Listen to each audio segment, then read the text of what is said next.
welcome to episode 37 of Reinventing School. We've been doing this for a while now, and we're on an arc going through episode by episode for these past recent ones, and then next week and the next few weeks, specific school subjects, the things that everybody sort of learns when they're, when they're in K through 12. So this is chemistry, and this is the world of science today, and we'll break it down to chemistry and biology and physics, but there are also other subjects in that solar system. So we'll figure out what all that looks like.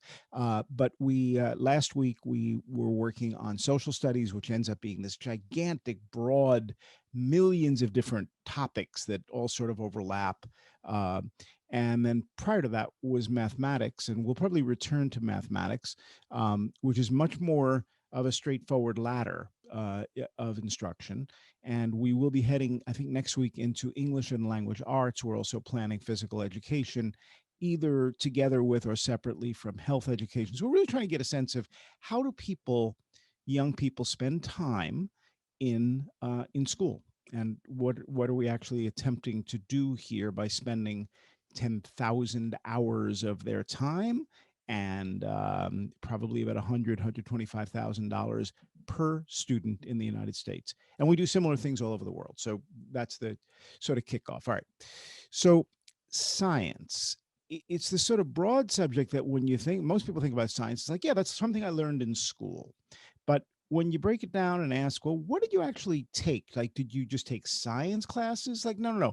In 10th grade, I took chemistry, or in 9th grade, I took biology, or whatever the combination is. So as the simplest possible starting place, Mark, could you come in, tell us what you do? And you're with an organization as well, so you'll help us understand some of the broad view. But how does it work from K to 12? Is there a structure, a common structure? There is a common structure. But tell us who you are first. I'm sorry? Tell us who you are first. Oh, sure. Thank you. My name is Mark Hannum, and I am the K-12 program manager at AAPT. I'm also a physics teacher at Thomas Jefferson High School in Fairfax, Virginia. And I'm guessing PT has the word physics in there somewhere. It does. American Association of Physics Teachers. Thank you. Okay. So how is it structured? Yeah. So, the structure of the U.S. education system has evolved over time, but with the growing adoption of the next generation science standards, that's provided us with a nice framework for growth, starting from kindergarten all the way through high school, that builds not only content knowledge, but also on specific skills, ranging from physics, biology, chemistry, earth science. Engineering is now becoming an important aspect of public education in this country because of this. But generally speaking, it is still very siloed in that people, as you mentioned in your opening, you say you learn chemistry and then you learn biology or you learn physics. And one of the interesting things for us to discuss, I think, or at least to talk about, is what is the spiraling nature of the curriculum and how things interact as grades progress. Well, is there a somewhat standard structure? I think I took 9th grade biology, 10th grade chemistry, or something like that. There is. In high school, the general structure is 9th grade biology, 10th grade chemistry, 11th grade physics, then 12th grade is more electives.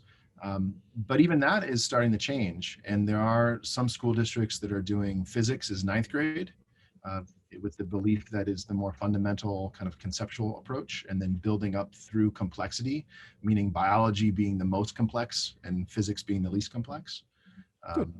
Thank you. So Brenda, give us a sense of who you are and where you are and what you do.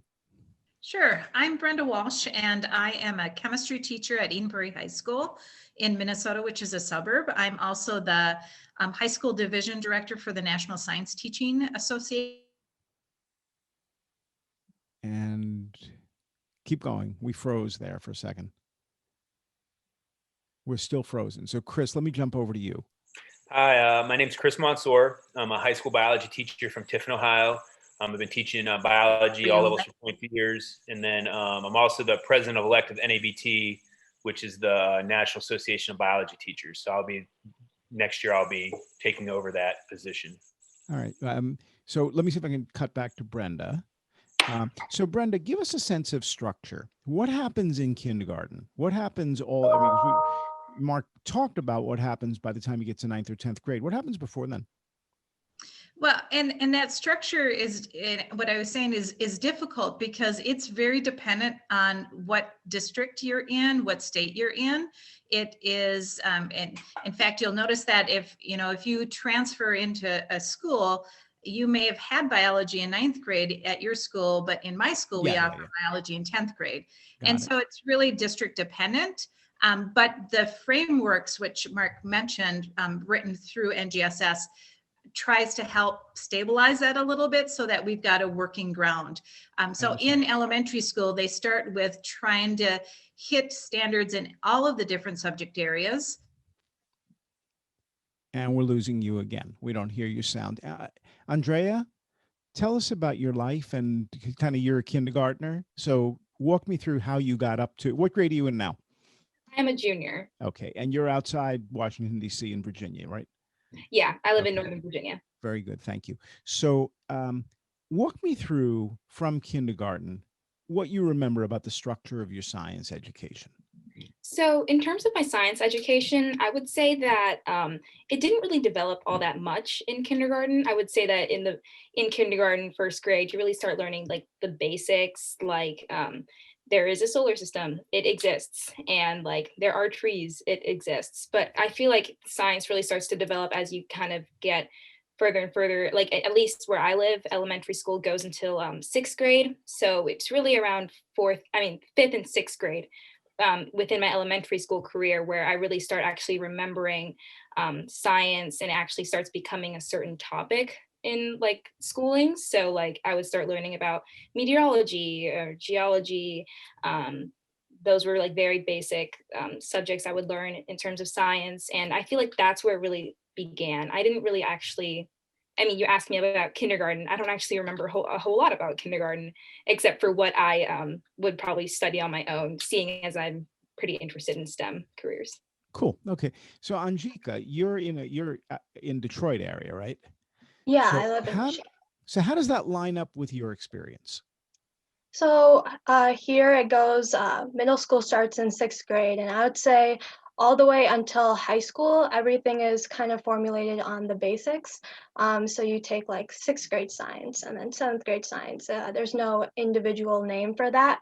And then throughout high school, there are more specifics such as chemistry, biology, and physics. But we haven't opened up to environmental science or more of the individually based science groups. So there's a bit of a difference in that for sure. Cool. Okay. So Lisa, tell us, say hello and tell us where you are and what you do, and then kind of pick up from here, like give us a little more structure. Sure. I'm Lisa Kenyon. I'm a professor in biological sciences at Wright State University. I'm also the NSTA, National Science Teaching Association Division Director for Post-Secondary Science. I work along with Brenda, who is here today. And so I guess to pick up with, as we mentioned the idea of NGSS, we've talked about the structures, we've talked about the silos in classrooms, we've talked about, having science probably not at an early age, like kindergarten, but being inspired maybe middle into high school. So I'm a science educator. So not only a biological science person, but I have a science education background. And I'm very interested in how students learn. And I've been studying scientific practices for about 15, 20 years. That's my research program. I'm a big part of NGSS, has been for many, many years, even before. And one thing that Mark brought up was the idea of core ideas and building and spiraling. And then the other part is, for a long time, when you think about all these silos, we think of that as certain content pieces. When you say a silo, give us an example or several examples of silos within the science. So, we just think, okay, you're going to chemistry class, you're going to biology class, you're going to physics. But what about a curriculum that incorporates all three, or asks a question about a phenomena that we bring in our content from chemistry, we bring in our content from physics, we bring in our content from bio, and we work together to figure out, and that's the key. Science for such a long time has been is very passive. in our classroom, but not in the scientific world. In the scientific world, scientists figure things out. So then we go to a science classroom, and we had these silos where it's traditional, like know this information about chemistry, know this information about physics, etc. Instead, we're saying we should integrate, have a phenomena, ask a question about that phenomena, and then figure out using the data or evidence like a scientist would to explain the world. Okay, so you're pushing the curiosity button in there somewhere Absolutely. too, right? That's, So yeah. let me introduce, or Sophie, why don't you say hi? You're also in Virginia, right? Give us a sense of what you're interested in, and you obviously are in a science discussion now by choice, right? Why? Well, hello, everyone. My name is Sophie. I attend Thomas Jefferson High School. I live in the same area as Andrea in Northern Virginia. I am currently aspiring to study theoretical physics, hopefully as a career. My particular interest right now is quantum physics, and I am in Mr. Hannum's quantum class. You have a quantum class. Yes. I just wanted to catch that before it went by too quickly. So I'm going to ask a really dumb question. If there's quantum physics, is there quantum chemistry and also quantum biology? And should there be? Quantum physics and quantum chemistry, I imagine, would be related. Not sure that there's a quantum biology. Quantum physics is basically just how matter and energy happens, how it exists and how it moves at the smallest possible scales. And it just happens to fall into the category of physics because life doesn't really exist at those tiny scales. You sure? I'm not 100% sure. I think so. The "are you sure" question, which I'm just kind of throwing into the mix there. I don't remember "are you sure" being much of the vocabulary of the science teachers who I worked with, but that's some time ago. It was largely learn this. Here's the list. Here's the periodic table. Here, go cut a pig open, which is something I never quite understood, but I'm sure you guys have a reason to do that. I read a lot of science books and they're fascinating. And I read about quantum physics and I read about, all these sort of newer ideas. This is still over a century old now. But that's not even remotely what I remember doing in science class. And I was interested. I was a reasonably good student, but it seems as though there's sort of this learn it and discover it. And I'm not sure that those are knitted together. So, Chris, what do you think? So I think you make a good point. Science should be the practices, as Mark and Lisa mentioned, that science should be practiced and it should be something the kids do in class. They shouldn't be passive. And I agree that for so long, science education has been a passive process. You have the sage on the stage, as used to say. The teacher would be up there spouting off facts. You start on Monday, Friday test. And now the real big push, at least in my courses, and I'm sure in others, is practices. Okay, here's our phenomenon. Here's our question. I need you to come up with a claim, evidence, and justify. And so by giving students that opportunity to be students of science or be scientists instead of being students of science, I really do think we are going to that whole idea of science class as an experience as opposed to just sitting there passively. And so, but it is a challenge because teacher training programs sometimes it's really hard if you have people that haven't done science before to then try to teach science, if that makes sense. And so, science should be something that you're doing as opposed to what you're sitting there passively listening to, if that made sense. It does, but isn't there a curriculum requirements? Isn't there a list of things you got to know? Don't you really need to know that Pluto is not a planet this week? Yes, but I really do think by having students do labs and investigations, you can learn that content, right? So the content, and the content can be done while completing an investigation or a lab. So yeah, we do have curriculum, and unfortunately, there is a lot of pressure on testing. But I think once I tell my students beginning, we're not going to worry about the test. We're going to learn how to do science, and then the testing usually comes later. So if you're teaching your students how to think and process, then my idea is the test really I don't teach to a test. I teach biology, I teach anatomy. And so there is a curriculum, but I think as long as you're, teaching good science. Is there a requirement in that test? Do they have to pass a certain, you guys have to pass a certain test in science in order to be able to move forward in your life? Otherwise you can't be like 17 years old or something? Jump in, any of you. I can't, nobody can see you. There are standardized tests that we have to take, I think, in order to be considered to know the material and to have passed the class. In Virginia, we have the standards of learning, the SOLs, which you take in certain classes every couple of years. For example, every 3 or 4 years in English. But do you do it in science? Yes, we do also have like the 8th grade science SOL, for example. So give me a couple of questions. Ask a question. And feel free, Mark or Lisa or Chris or anybody, to jump in. What would be on a test, for example? Fact. I feel like on at least the standards of learning that we take, they are very factual, like questions that you were kind of mentioning before, like which of these planets have the greatest gravity, or like what is the relationship, like symbiotic relationship between these two animals. Like you kind of get a description and you're kind of supposed to be able to kind of recognize a couple of facts. And that's at least in the standards of learning, which when you get into high school, you don't necessarily worry about those as much. Once you start kind of taking AP classes and that kind of stuff, that's where the test pressure comes in. But in terms of kind of your basics with like the 8th grade science SOL, that's a big one. It is very much factual questions as opposed to kind of using data and then coming to like a conclusion, something like that. Why? Mark? Why? I think it's, unfortunately, it's much easier to test, do you know facts?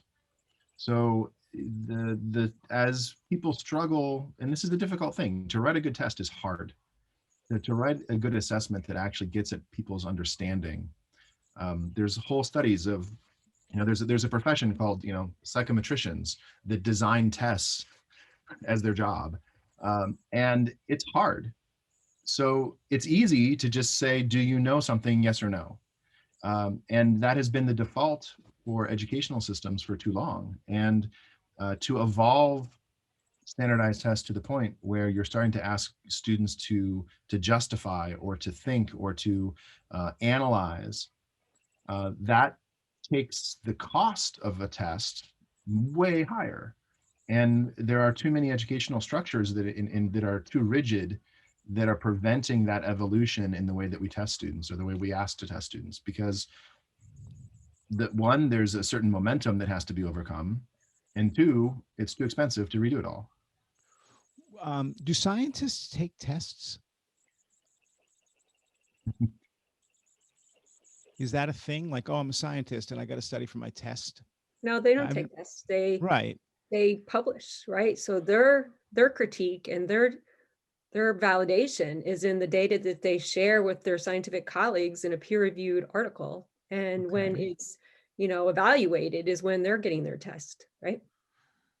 And I think one of the other issues with testing is, if a student's taking ACT, that's one snippet of their entire year or whatever. And if they've had a rough day and they don't do well in an ACT, I think, if you really want to see what a student's expected, pull up an ACT and test and just kind of see so if a student has spent a lot of their high school time just doing basic regurgitation, as I call it, of just reciting facts, and I see their head shaking, that if you take the ACT, it's not a regurgitation of facts. You have to read and you have to analyze. And so I think at times we do sometimes do a disservice if we're just expecting students to say back what we want to hear, but when we're trying to prepare them for an AP exam or an ACT or an SAT, that's not what they're expected to do. Okay. There's a little conflict here. Yes. Right? Okay. So let me read you something, and hopefully I got the science right, but let's just see how close. So the mean temperature on Mercury, anyone? 333 degrees. And I only know that because, so it's too hot to sustain life. Jupiter's mean temperature is minus 166. So it's too cold. Earth is just right. at 59 degrees. Hottest temperature recorded on Earth? 130 degrees. And the coldest was in Yakutsk, Russia, north of Korea in Siberia, was minus 49. So, but we only know this stuff from the past few hundred years, right? And we don't know it beyond then. We have no way of, we didn't have a thermometer. We didn't have a way to measure it. How do you take that kind of thinking and go, but we do have a sense of how cold it was because we have other ways of doing historical measurements? How far away from school science am I drifting? Because I don't remember thinking this way at all. And yet I find myself thinking about science this way all the time. Comparisons, digging into the web, finding something obscure, looking at it from a different point of view. Brenda, welcome back. I hope the connection is better this time. So can you take a shot at answering that? Yes, my apologies, and I hope it is better. I think that's where we're headed, is allowing students to analyze and think and make those comparisons. Where before, when you and I were taught science, it was memorizing and it was knowing the facts. And we want to give them information and have them be able to think through that information via comparisons, and then asking those questions. The questions like you asked, like the what if, like, I don't know that information from 1,000 years ago. What would I need to, what do I need to be able to compare that? So, Anjika, do you think about this? Is this like, how distant is what we're talking about from what you think about and what you do in school? I think it's very distant only because right now, the stuff I'm learning in school is very curriculum based to the AP tests. So we're just trying to get through the curriculum as best as we can, do practice questions from old AP exams, but it's very narrow. It's not really connecting to a lot of things, but I think that in some cases we are starting to. My school especially is starting to connect science with career and technology education courses. So currently I'm in a biomedical innovations class. So I think that's really cool, kind of connecting biology to technology. And Sophie, how about you? I do want to make the point that the recognition of the fact that, we didn't have thermometers in all of human history and before then, so we don't really know what was happening before then. That's not something that feels very familiar from my science classes. That feels more like something that we talk about in history, when we talk about different perspectives in history, and how there's a lot of stuff that we don't know and can never know because we can't talk to the people who don't have their thoughts written down and found. So in terms of recognizing that we don't know everything in science, that's not that we really focus on in our STEM classes specifically. But And not knowing is so cool. Anyway, go ahead, Andrea. I was just going to add that, at least when it comes to certain classes, that's something that does come up. Like, there is a couple of students that will probably ask that question of oh, but how do we know? Or there are a couple of students, especially at the school that Sophie and I attend, that always want to ask that, how do we know, or why does this happen? And those are questions that either teachers have avoided or probably say you'll probably learn this a little later, just because it either doesn't necessarily fit what we're learning, or maybe they'll just go on a huge tangent about it or something. And I think teachers, especially that I've had in the past couple of years, are doing a slightly better job of this, of addressing those why questions, especially in my astronomy and my physics classes, kind of addressing those type of why does this happen, or how do they do this, sort of questions. But I do tend to see that there are teachers that avoid those questions just because they're either uncomfortable or maybe complex or don't fit the necessary curriculum. Mark, tell me about uncomfortable teachers. Yeah, this is a really important thing for me personally, in that I think there are a lot of teachers that are uncomfortable straying too far away from the standards or the curriculum that they're given. And I think there's two reasons for that. One is that um, there are too many teachers that are teaching outside of their own disciplines. Uh, Too many people that were educated as biologists but are teaching chemistry, or educated as chemists but are teaching physics, because that's the job market, and that's where sometimes the local needs of schools kind of force people to make these hard choices. That's not to say that they're doing a bad job of it. They're doing yeoman work in jumping in and teaching things that are hard.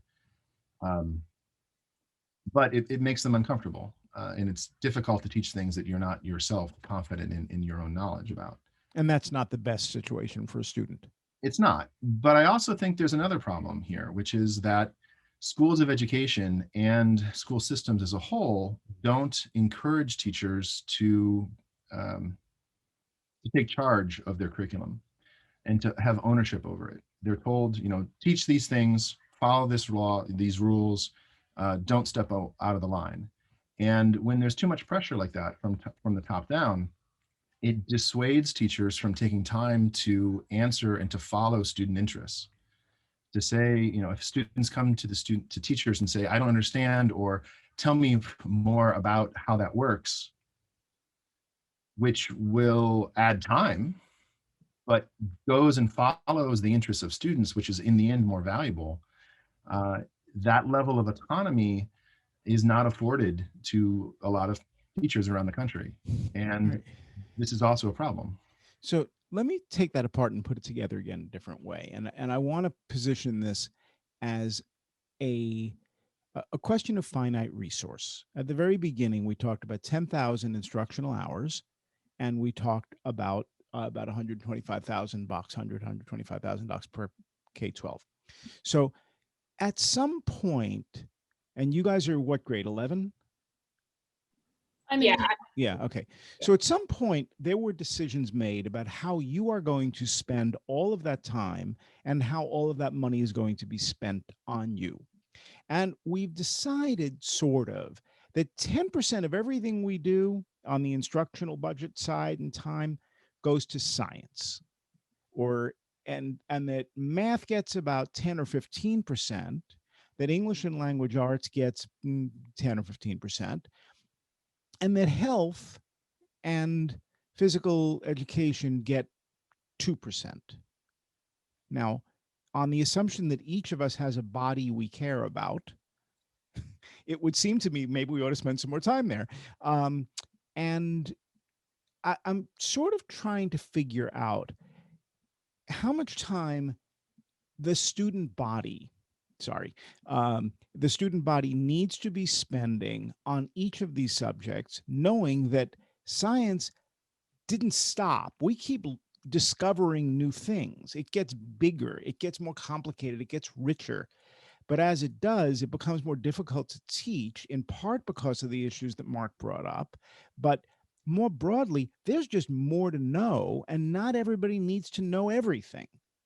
So you have this tremendous kind of, all the you'll probably have it's probably a kind of entropy, right? I mean, it's just sort of everything is moving away from the center, and becoming highly fragmented and unrelated. Did I use that word right? Am I close? Okay, good. Whew, good. Tough crowd. And so I kind of wonder about that. And then I also wonder, do we spend too much time on this? Because we're spending so little time on social studies, for example. And now we've got people who are like, yeah, I'm going to take over the Capitol building. It's like, okay, maybe we should have spent a little more time in that domain. I don't understand this. I do know that we're not going to increase time or money. We have to spend it wisely. And you guys are sort of saying, well, what we want to do and what we're doing are kind of different things, but we're moving in a direction. Chris, help me out here, and then Lisa. So, yes, and I kind of think that stuff's maybe becoming more specialized. So this maybe the students may be able to, talk about this more about how it's almost tracked. Like at 8th grade, you need to know, like, I want to be this, so I need to follow this track. And so if a kid or a student is on a science track, they may not be taking those other classes that may increase their experiences in the humanities. And so I feel as a teacher now, I used to teach all biologies. Now I've got anatomy and physiology, which is a very specific track of kid. And then I have environmental science, which is a very specific track. So I think that we're trying to get students to like know what they want to do at such an early age that they're becoming focused on this end goal. I need to be a vet, but they're missing everything in between, if that makes sense. So And less so well-rounded. That's right.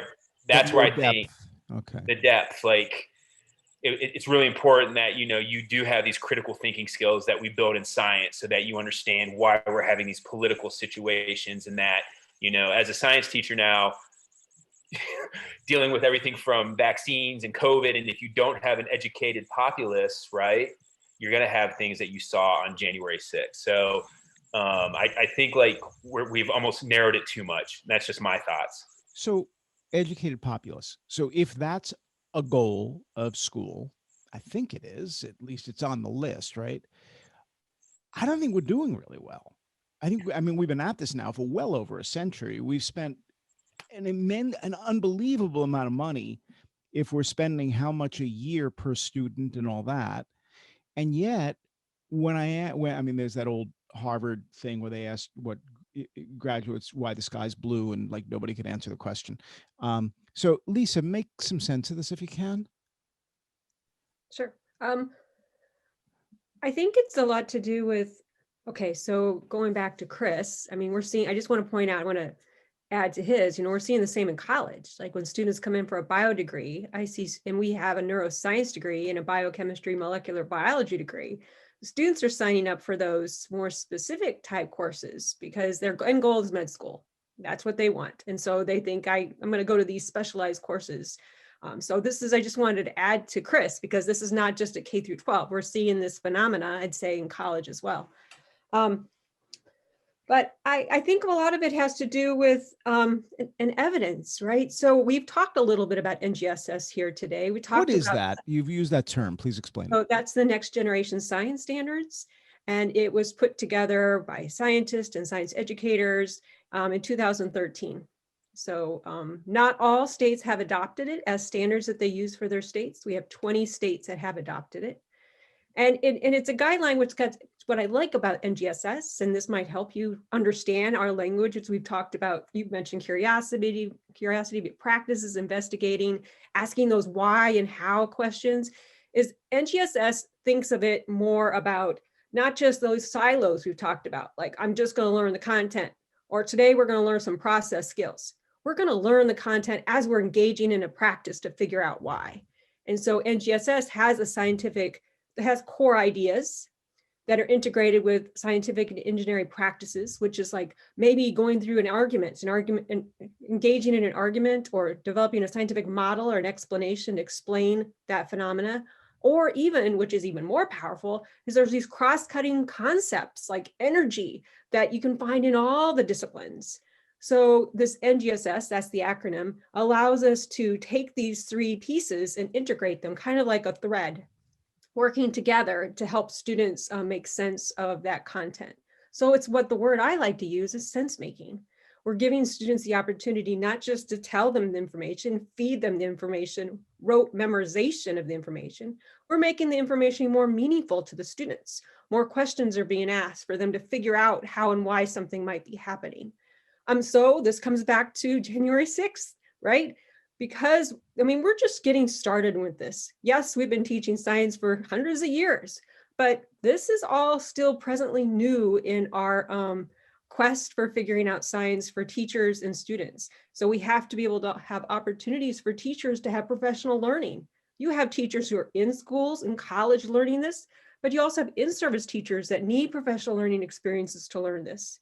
And we have lack of funding. We don't have as much funding for science and teachers out there to help them. STEM, you get all the money. No? No. Because that's what everybody said. If you talk to somebody in English, they're like, oh, no, the STEM people took all the money. No. You didn't take all the money? No. How do you have a sense of how it's divided up? I mean, seriously, do you have a sense of how it is parsed? Do you get 10 or 20% of the money? Do you get a lot more than that? Can you not count it that way, Mark? Any thought? You're allowed Generally to say no. speaking, well, I think, I agree with Lisa in that public education is drastically underfunded, in that we really need to think about what is it actually going to cost to train teachers well, to sustain teachers over the course of a career, to keep them not only up to date on science, which, as you've mentioned before, is constantly evolving, but also on pedagogy and skills of teaching, as those also evolve with the science. And it's there's not enough money to go around in this area. Okay. Well, Chris, you said this is becoming increasingly fragmented. I think oh, go ahead. Sorry. No, do we have an individual teacher for I mean, Sophie's taking a class in quantum mechanics, quantum physics. Like, is there a teacher for that? Like, is it first grade, second grade, third grade quantum physics? Like, is that the way it goes? I teach in a traditional public high school, and Right. so often we don't. So, for example, I teach 4 different courses, Right. and so we probably would not be able to offer a quantum physics course. So, wait. So, Sophie, you're taking a quantum physics course? Yes. How? Yes, I am. We do have a quantum teacher, but it's only one class section, and the teacher teaches other classes as well. It's not like there's this there's a physics section of the school, and then there's the quantum section of the school. Like it's the post AP class that is offered for physics, just like multivariable calculus is offered past AP Calculus BC, for example. Okay. And how many students are in this class? About 30, a little bit. Really? No kidding. But yes, approximately. Wow. Okay. Let me jump over to Andrea for a second. So, astronomy, you're interested in this? Yes. I want to go into like aerospace engineering. So I was like, oh, astronomy is very cool. And I've been like doing a little bit of research on my own, like kind of learning things on my own when I was like really young, like in like 2nd and 3rd grade. So I was like, oh, wow, I can finally take an astronomy course in high school. Okay. Now, how many people are in your astronomy class? Kind of similar to quantum mechanics, actually, around like 28 to 30 people. Okay, cool. And what were your expectations when you went into that class of how much you would do on your own and how much a teacher would guide you through?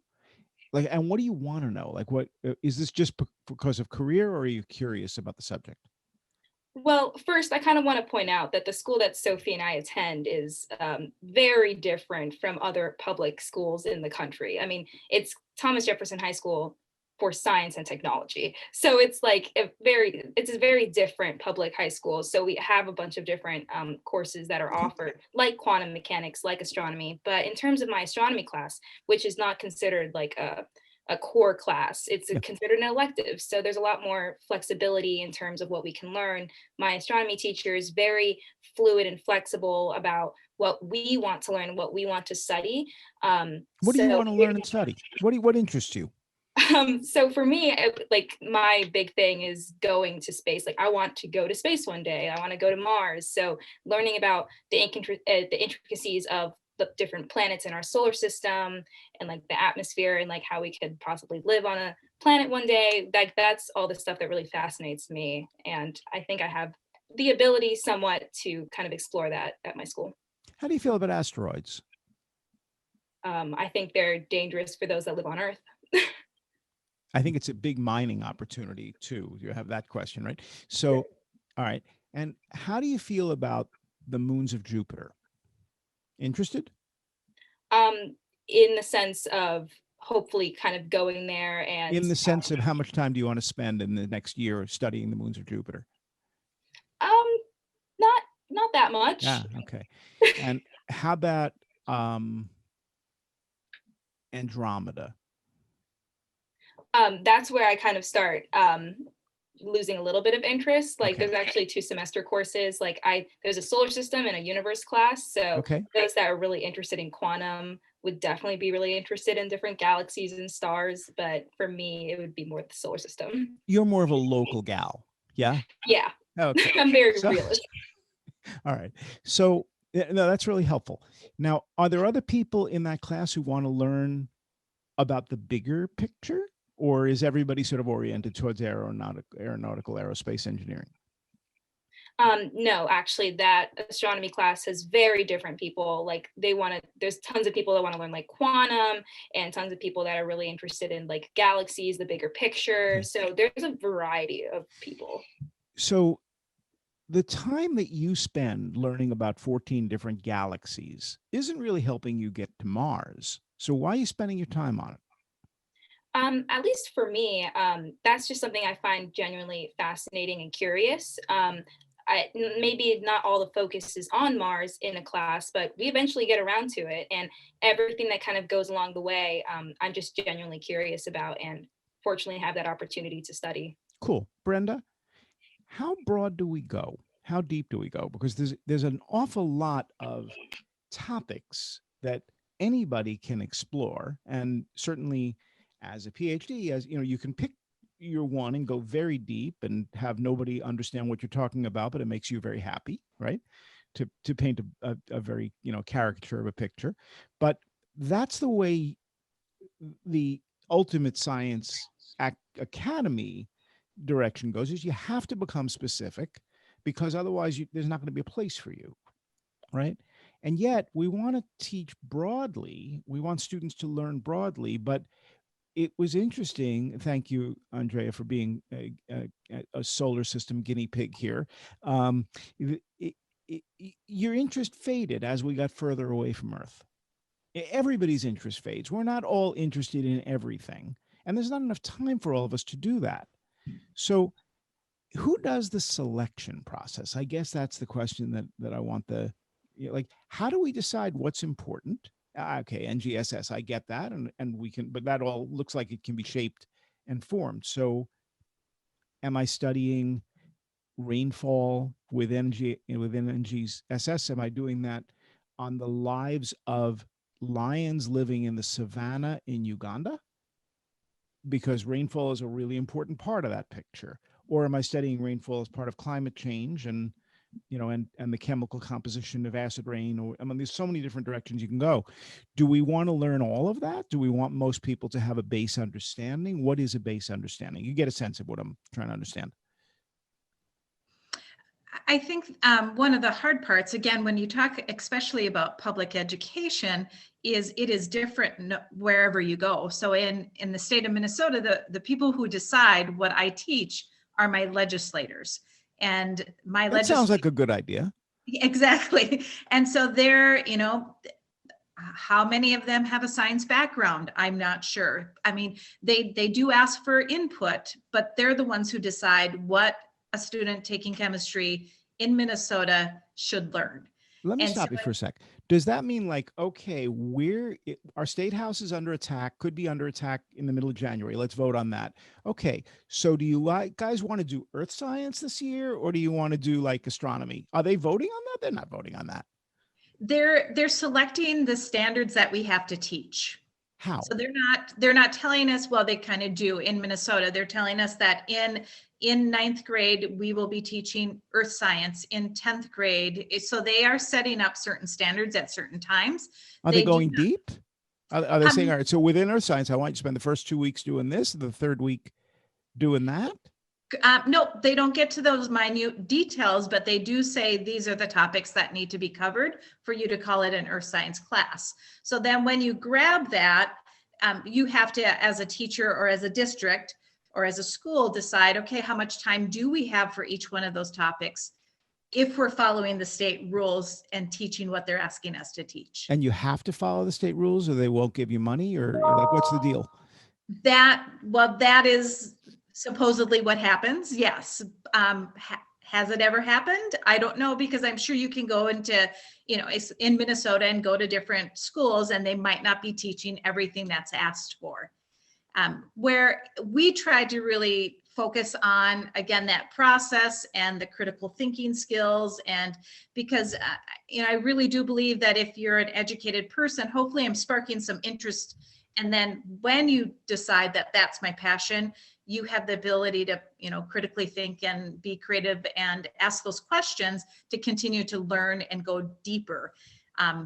So But it's different.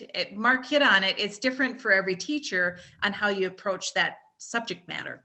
Anjika, you are not the only student in your school. There's other students in your school. Everybody's studying science. Give me the temperature. I mean, you're interested. I'm interested. When I'm comparing to the other students that are here, obviously, like when we were talking earlier about going more broad than deeper, I would probably take the other side of it, because I don't think that in my education I've received the chance to go deep enough. I feel like it's been very broad, and I wish I did have the opportunity to take classes such as astronomy and environmental science and stuff. So I think that, and then I start to think about, like, when I go to college, how do I line up against these kids who have already taken these classes? Where is a standard here that I can have this knowledge, or do I spend extra time using online resources? Like, where does it start? And do you feel that you have to take a class to understand astronomy? Because Andrea, how many hours are you spending per week on astronomy? A week, an hour, or five across? I mean, every class is like about an hour and a half, so I'd say maybe 3 to 4 hours a week. And you're doing that for 40 weeks or 20 weeks? One semester or two? 2 semesters. 2 semesters. So 40 times 3 is 120 hours, about.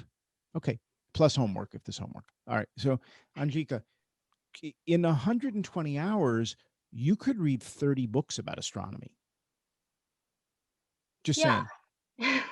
Yeah, for sure. I mean, personally, I'm more interested so far, at least from what I have gotten from my education in STEM, and more in computer science and the math side of science, I would say. So I would personally I've personally taken online classes to further like my interest in math and computer science. So I would say there are those opportunities, but when you're in school and you have all this homework, and then on top of that extracurricular activities, like, you don't really have that time to go dive in deeper other than in the summer, which, if you're interested, I would say dive deeper in the summer. Why can't you control your time? It's your head, it's your brain, it's your future. Well, I think that the education system kind of puts on this standard of, like, if you want to get into this college, you have to like start doing these things. And obviously you can do things that are catered to your interests, but I don't know, for me personally, I don't feel like they can be as catered to academic interests in my school as they can be for like sports and activities like that. Like, I wouldn't say like I could start an astronomy club and a bunch of kids would join. I don't know if that makes a lot of sense. Lisa, you have something to do with the university. Give us a sense of what this looks like from the other side. Are you finding that students are well-rounded because they're taking all of these courses that Anjika is talking about, or are you finding that they don't know much about what they need to know in order to be able to succeed in your classes? I Or think, something in between? yeah, I think it depends on the student, and it depends on where they come from, where their school districts are, and their preparation. So students who are prepared to come to college, I will say that my experience teaching introductory biology, or students who've had AP type courses, seem to fare well. Students who haven't had a biology course since 9th grade, they're going to be more challenged. They may not remember the content. They may have just gone over it a little bit, and so they struggle. And so it just depends on the background coming in. And, I think that's my number one. So I don't find that students are prepared for college that I've seen, maybe 10, 15 years ago. Okay, but half the students, or let's say a third of the students, maybe 40%, are actually going to graduate from college. 60% are not. Right. So we've designed a system where college is the ultimate, but in fact, college is not the goal for at least half of the people who are in schools. How much do they need to know about the periodic table? How important is that, Chris? Or pick another example if you don't like that one. So I have a unique experience because I teach both high school and I have taught at college. And I agree with Lisa that students that have taken some of those higher level classes do better. But I don't think a student has to come into a college course memorizing the periodic table, but they have to have, again, those skills to be able to think and analyze And I do think sometimes if students, if the high school's been too easy, if they're just chasing the grade as opposed to learning, as I say it, if they're just chasing that grade, when they get to college, it's a much different beast. And so if their whole focus is like, I have to have a 4.0 and haven't learned a darn thing, college is going to be rough on them. And I think that's the issue. Is like, I'm like, let's pretend, I wish I could teach in a system where I didn't give out a grade. There are I wish I could go gradeless. I can't do that, because I think once we eliminate that, I need to have a 4.0 or a 4.3. Can we just learn? And so I think really skills that kids or students need to come in now with is critical thinking skills. And like, I have students that go to very, pretty good schools, and they struggle at first because they haven't had some of these higher level classes, but hopefully I've instilled with them some of these skills to like, okay, you're going to have to work harder. You need to go talk to your professor. So I think skills like that are more important than, that's great that you can tell me the difference between a eukaryote and prokaryote. But half the kids, maybe not in your school, but in America, in the United States, Yeah. do not go. They don't. If they go to college, that's great. But even the dropout rate is horrendous. And I'm going to guess that within science, which is a hard subject as opposed to communications, which is not, you're going to have a lot of sorting out, right? So what's the game we're playing here, Mark? So I will tell you that I often joke with my students that no one should be able to get a driver's license until they pass a physics test. Why? Well, I think if you want to understand the basic properties of how a car moves, I'm not talking about the engine, not that mechanical side of it, but I mean, how things move down the road, how a car makes a turn, why wheels don't skid on the road when it's not icy, or all these types of very basic things, I think are all applicable. In fact, there are entire physics courses. There's a very famous physics course that is entirely taught on how a bicycle works. Yeah. And everything is about how a bike works. And you could teach all of mechanics simply by talking about a bike. And I think the ability of in the interest in physics can be applied so that it's useful for anybody, no matter where they're going, whether they are going to college, where they want to be a theoretical physicist or an aerospace engineer, or they don't want to go to college at all. And I think it is in the job of the instructor to make it relevant to everybody in those ways. I think it's the job of the learner. Let me flip it around. So, and Anjika, I'll use you as an example, and then we'll jump over to Sophie, or either of you. I love my bicycle. I spend as much time on my bicycle as I possibly can. You're trying somehow to interest me in science. I choose my curriculum and I choose what I'm learning, not the teacher, not the state legislator. And I'm going to use my bicycle to learn most of what I need to know. So I'm following your bicycle path, Mark, but I'm doing it in in a way that's motivated by my own desire to learn and interest in learning. And therefore, I will posit, I'll remember it. If you guys gave me a test of what you're learning now, I'm going to guess I'd fail. But I spent a lot of time on it, and everybody spent a lot of money making sure I learn, but it didn't stick because it's just a lot of stuff, right? So, but if it's my bicycle, now we're dealing with a different thing. I will tell you everything you possibly want to know about the things that I was interested in, but I won't tell you much about the things I wasn't. So how does that scan, Sophie?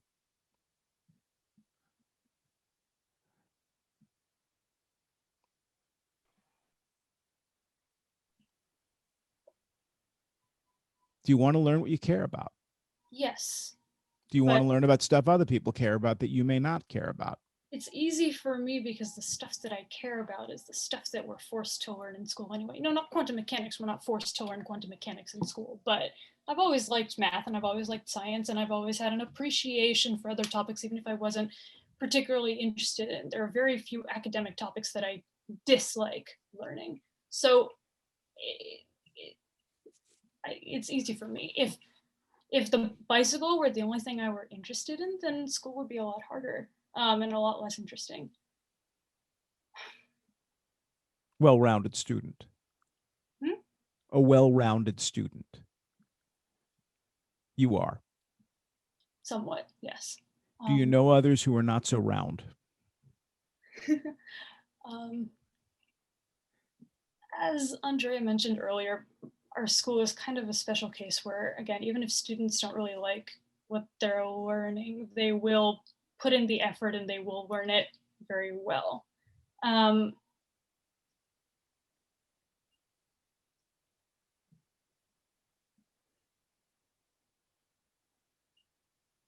Let me ask the question this way. And how is that not a disaster?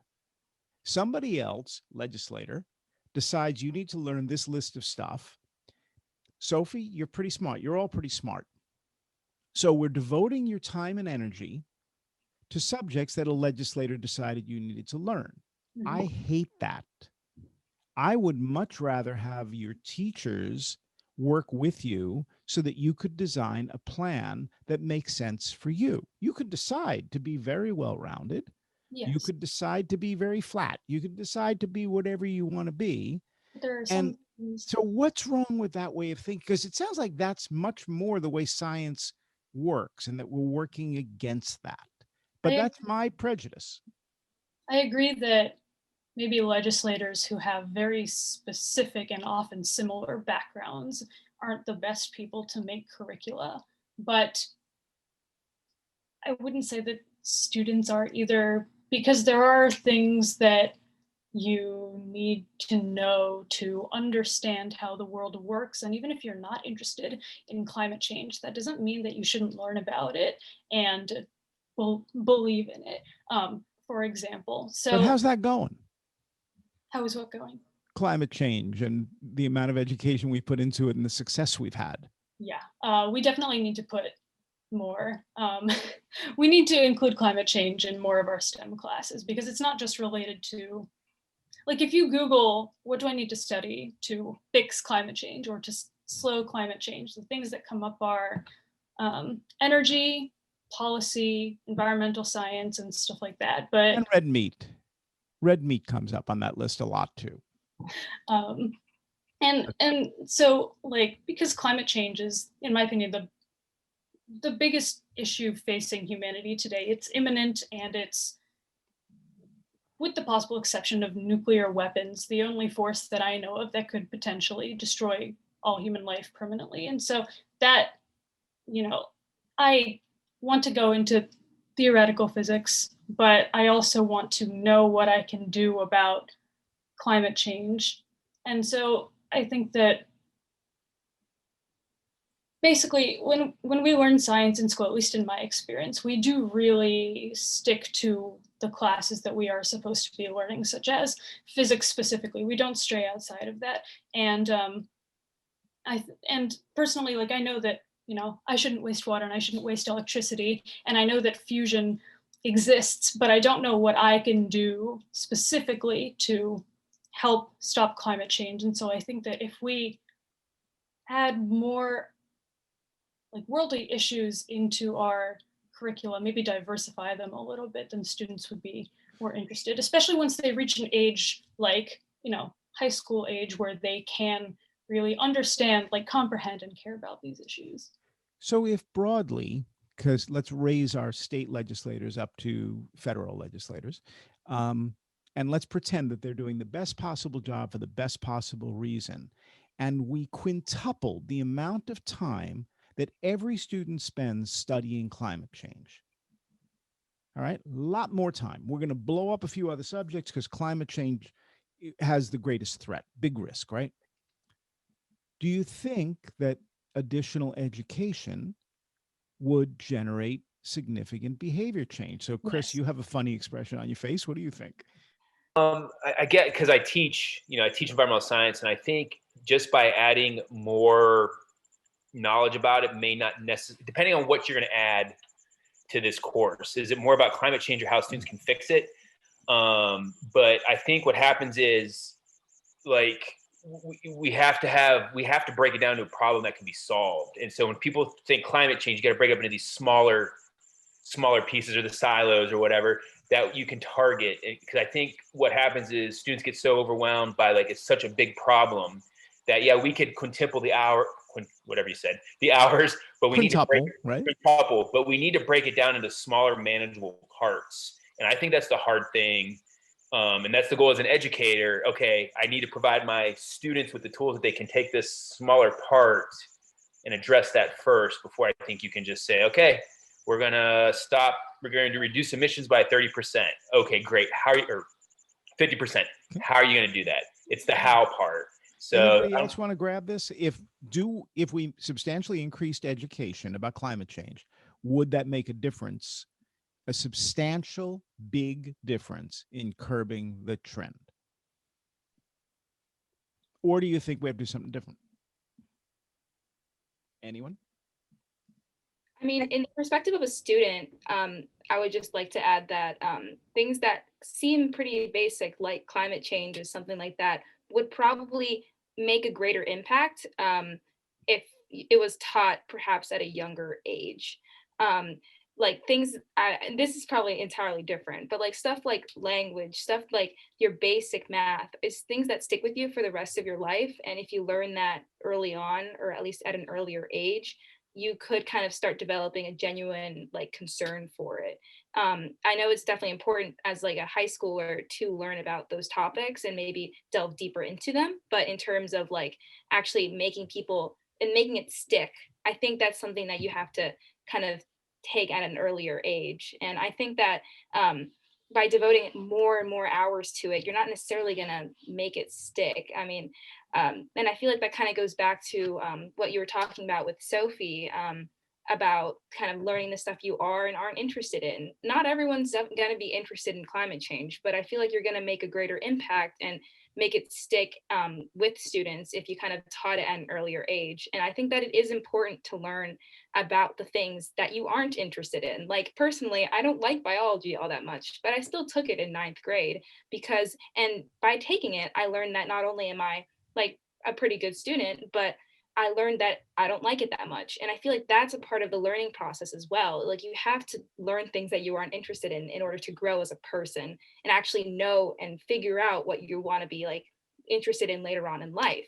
So I don't necessarily think that, I mean, students should kind of develop their own schedules, because at the end of the day, like you need to grow as a person, you need to learn what you like and don't like. And by devoting more hours to climate change, you're going to get a similar effect of students may not be interested in it and may not grow a passion to it in terms of like being at like a high school level or even middle school. So I think in order to kind of strengthen that like passion for it and actually make a change, at least in education, you have to teach it at an early age, because that's when things are going to stick. Hey, Brenda, Lisa, why don't we teach it early? Anybody? I'll add, why don't we teach early, you said? Yeah, we do for English and math and stuff like that. Why are we not doing it for science? I'd say in the state of Ohio, it has a lot to do with testing. So our elementary teachers have their first tests like 2nd grade, 3rd grade, and those tests are all assessed on reading and writing math. And so not we science. have our, not science. Science for us doesn't happen until 5th grade. And so they'll put that off because they have to make sure the students pass the tests at an early age. Okay, Brenda, help. Why? I was gonna say the same exact thing. It is about testing in the elementary age group, and our science test in Minnesota doesn't start until 7th grade. And so, and we also have elementary teachers who may not have a lot of science background.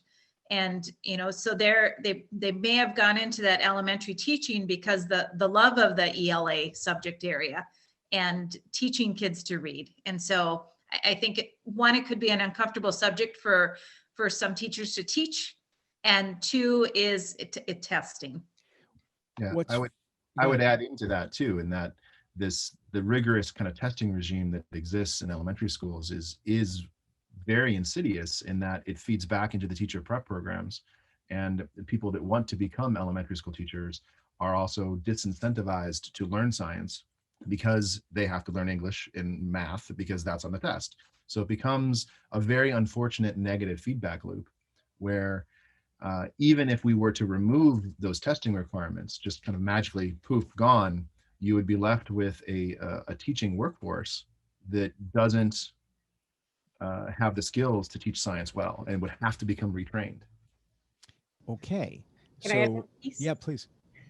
I teach a methods course at the college level for teachers. So they're going to be elementary and middle school science teachers. And I always ask on the first day, because my middle childhood teachers have already signed up. They're going to be a middle school science teacher.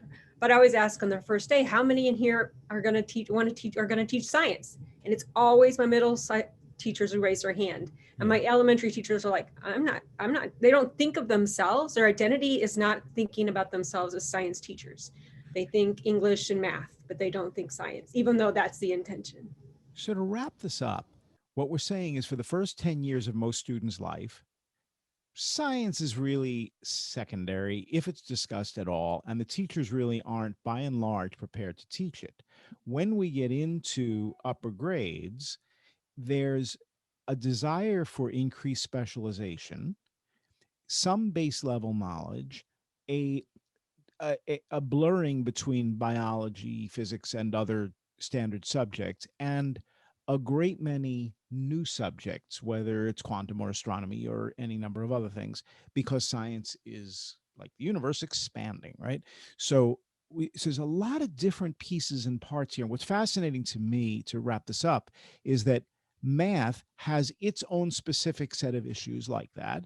Social studies, the same. And I'm guessing ELA, English language, arts, right? A is arts, is also going to have its strangeness. And yet everybody's fighting for that same territory, because as I start talking about health and physical education, it's like, well, at least they're teaching it, for a few hours a week. So it's a tough go. So we're going to roll the credits, and then if you guys can hang out for a minute or two afterwards, we'll kind of wrap up. But thanks everybody for teaching me about science and helping me learn a little bit more about how science works in school. I feel like there's so much more to learn, so we may do another episode about this. But for now, we'll see you next week, and we'll be talking about learning languages, particularly English reading and writing, and then from there, maybe foreign language later on. So have a good week, everybody. Be safe. Thanks.